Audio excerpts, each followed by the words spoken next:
type of abuse? You mentioned violence, was it only physical? Was it emotional? Because that's one that a lot of people don't speak about. Was Right. it mental as well, or was it a combination of the three? I got the trifecta. Yay me.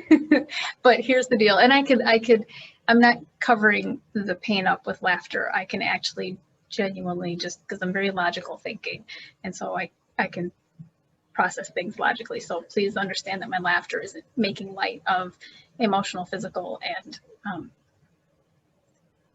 mental abuse, right? So I actually was manipulated because of that low self-esteem. He brought me flowers, and then he put jewelry in the flowers, and he bought me jeans, and he made me breakfast, and I was like, yay, this is exactly what I want. And then the emotional manipulation started, and the mental manipulation started. And then when he raped me, I packed up and left. I said, that's it. Because if you're willing to rape your wife, what are you going to do with my 2 coming of age girls who are not yours? Like, not an option, buddy. Did you ever?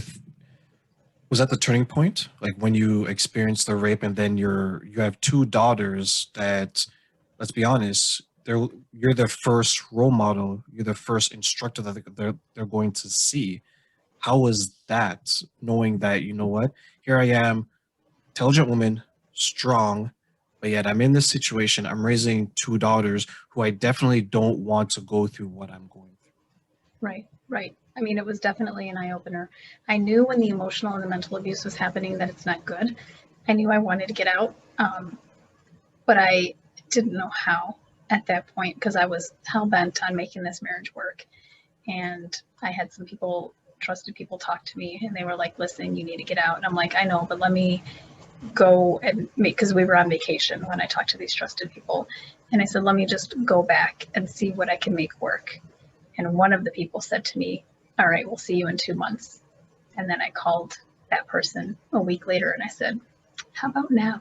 So as far as influencing my daughters, as the emotional and the mental abuse was happening, I was like, oh my gosh, what am I teaching them? So I did my best to protect them, but the abuser definitely took it out on my oldest. She's a strong-willed child. You know, if you ever read that book or know of that book, The Strong-Willed Child, or look up Strong-Willed Child in Webster's Dictionary.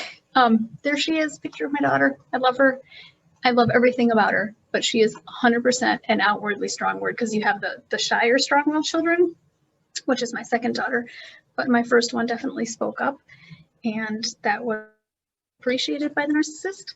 And so I did a lot of protecting of her, and our arguments with the abuser and myself got heightened more and more regularly. Let me rephrase that. I didn't argue back. I just made blanket statements. Like at one point, may I tell a story? Of course, go ahead. Okay. So there was one point when he yelled at my daughter, the oldest one, and he said something, if she doesn't obey, then I will take her out back. And I looked at him and I said, if you lay a hand on either one of my children or any of my children, I will take that gun and I will shoot you. Like, I was just matter of fact, like, you touch my children, we'll die, period. He didn't believe me, of course, because, you know, I was 110 pounds soaking wet and he was 250, so.